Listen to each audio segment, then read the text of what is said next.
Hamas chief Yahya Sinwar के खात्मे के बाद हमास के खिलाफ इजराइल का हमला और भी तेज हो गया है।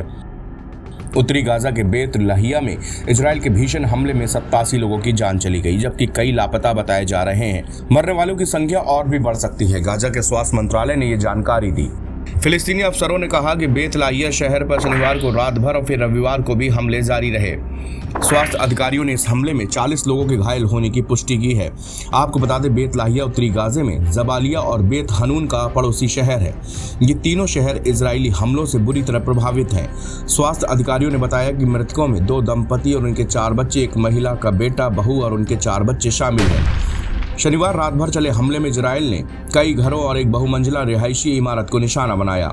रिहायशी इमारत पर हमले की वजह से मलबे के नीचे 100 से ज्यादा लोग दब गए और यही वजह है कि इतने बड़े पैमाने पर लोग हताहत हुए हैं।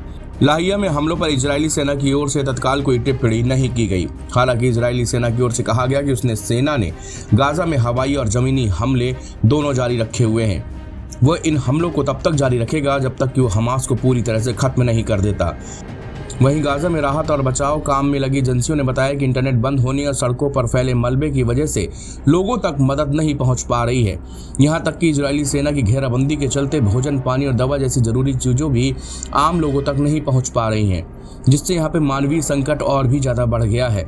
गाजा के स्वास्थ्य मंत्रालय के मुताबिक बीते साल अक्टूबर में गाजा में शुरू हुए इजराइल के हमलों में 42,000 से ज्यादा लोगों की जान जा चुकी है और 1 लाख लोग अब भी घायल हैं। गाजा पट्टी में ज्यादातर इमारतें मलबे में तब्दील हो गई हैं।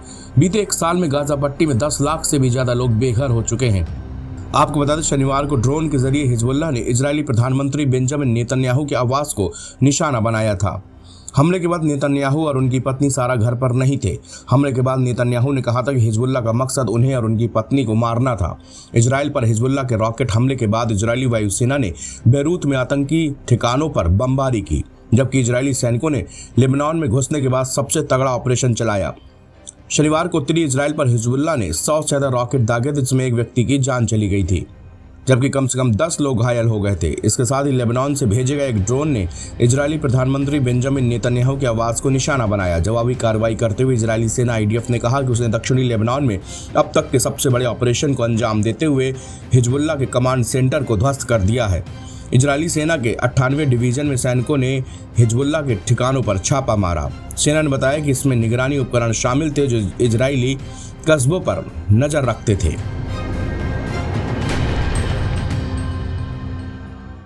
NBT ऑनलाइन की रिपोर्ट।